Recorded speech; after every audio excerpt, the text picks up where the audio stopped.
of the wisest decisions you took in your life was to be born again, because from that day God also took an acute interest in you to protect you.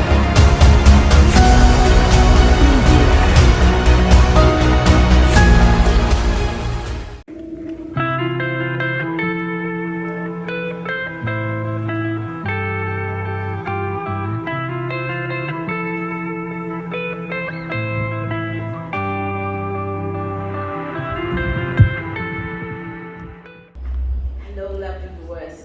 Welcome back to the Makarios TV channel, and this is the program with the solutions in the Makarios. We are continuing from where we left off last week, where Apostle taught us great things about those who forget. The unrighteousness of those who forget. Yes, that was the chapter 1. Apostle, I remember last week what I took for myself. I remember saying I'll put the forget those in the middle. You did. I don't know if you have. Yes, I have. I think I just need to go to that and better than official. Because I mean, it shows how much God kept hammering on how we should remember, how we kept telling the Israelites that remember this and teach it to your children. And I mean, most of us seem to forget the people who have brought us in the ministry, those who have given us the helping hand. And last week it was indeed a great blessing to read from those who forget, from the streets of the loyalty and disloyalty by our father the prophet Bishop Albert Mills. We're going to take it off from where we left off last week, viewers. Thank you so much for tuning in. We want you to comment. Let us know where you are watching us from. And then the number you see on your screen, you can call us, contact us. Those of you who want this great book, give us a message from there. And then wherever you are in the world, we will deliver to you. Apostle, it's great to have you here once again to come and be a great blessing to us. I mean, I am all wired up for this week's series on those who forget. I know that I'm unrighteous if I forget from last week's topic, and I don't know what this week was. Apostle, please.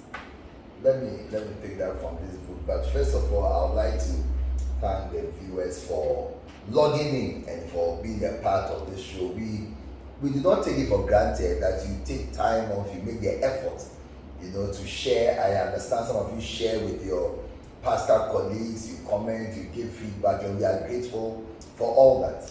I understand that last week we also got a lot of feedback, yes, about the blessedness of the services. So we are also grateful for your participation in this project, in this program.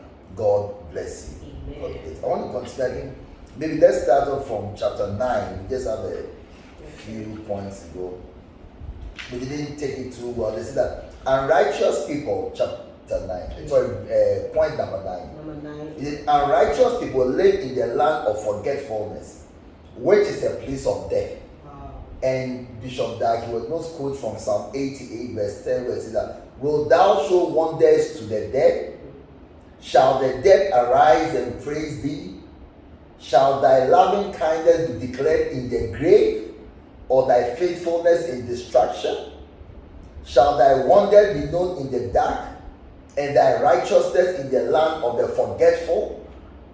You see, when you look at the comparisons that were put before, the juxtapositions, it refers to the dead, then it refers to the dead again, then it refers to the grave, then it refers to destruction, and then it refers to the land of the forgetful.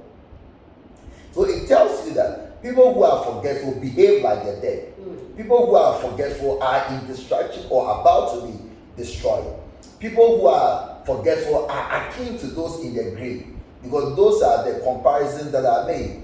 And Bishop Dad continued to explain that a minister who dwells in a world of forgetfulness will dwell in the land of death. Make sure that you do not dwell in a world where you do not remember important things.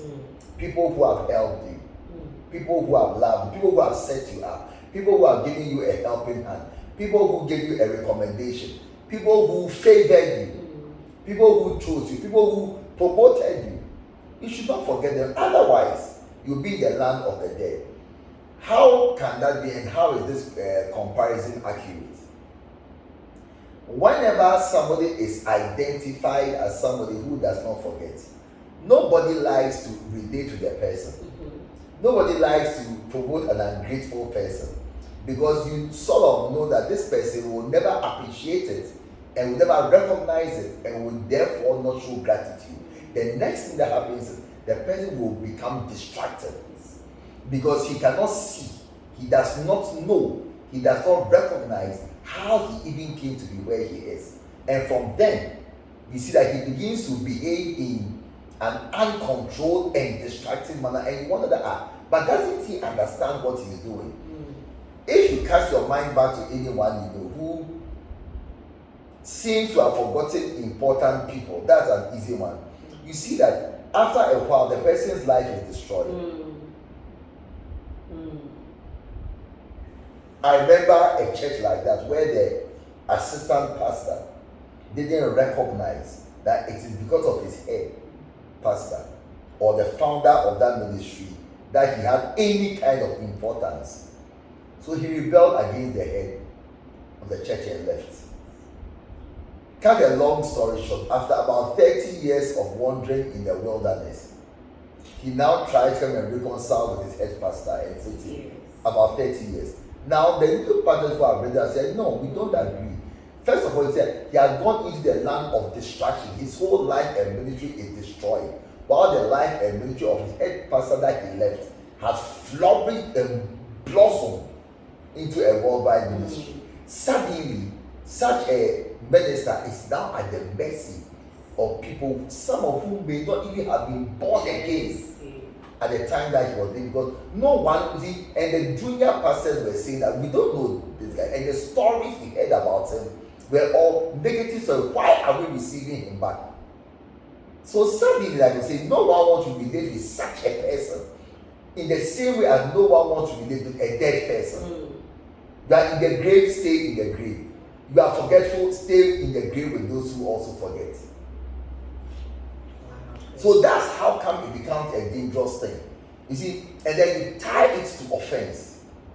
Maybe you were rebuked in a manner that you didn't like, or you were rebuked in public, but you'd have preferred to have been rebuked in private. That is not the point. The point is your reaction now by your forgetting how you even came to be at a place where you could even be rebuked. Remembering that many people are in the same situation, but nobody loves them enough to rebuke them. Because the Bible says that it is the son who is loved who is rebuked. It is, so you even forget. See, one day Jesus told the Pharisees, ye do err, not knowing the scriptures or the power of God. But the Pharisees were those who wrote the scriptures and the scribes, so they knew it. But what had happened, they had forgotten what they themselves had written. So that's why Jesus Christ said they were making mistakes. Because the Pharisees had actually, and the scribes of the Pharisees had actually memorized the Bible, but they had forgotten the thing that were in it. That's why Jesus Christ said, you are making mistakes. You are forgotten the scriptures. So we should be careful not to forget from where we've come from, because then you will become like a dead person to those who are living and to those who forget. Sorry, and to those who remember. Those who remember cut off relationships with those who forget. Because you'll be in the grave, so. And then they can see that this guy, after all that has been done for you, this your behavior is without any justification and cannot and should not be tolerated. So that's how come we need to be cut off. When people say, but who does he think he is? Doesn't he remember this? Doesn't he remember this? Let's forget about it. Because you have sown a seed of forgetfulness, you are also reaping a harvest of forgetfulness. Wow. When you forget, you will also be forgotten.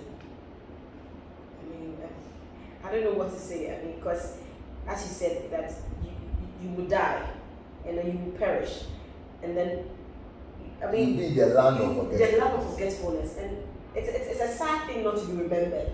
It is. It's a sad thing not to be remembered. It is. It is. You are right. But we fail to remember. But it's a sad thing not to remember. Yes. Yes. That harvest is painful. Yeah. It's similar to being rejected. It's painful. Next, number 10. Unrighteous people forget their humble beginnings. They forget from whence they came. You know, one of the things that's amazing is how people forget how they started. And but that's also the spirit of Lucifer. God told him, thou hast forgotten that thou was created. You've forgotten your beginnings. Forgetting your beginnings is one of the greatest causes of your future, or one of the greatest indicators of your future problems, and one of the greatest causes of future problems. Forgetting where you came from. That's why Jesus Christ said it's better to start small. You see, God always starts small. Master, God created the whole heavens and the earth. God could have filled the earth with 8 billion people at once. But God started small. Adam, Eve. Small, big. But when you forget how you started, that's why because you know how you started, you should have started again. But Orangus don't know how they started. That's why when they now have to go and start checking on their own, they feel what they have forgotten.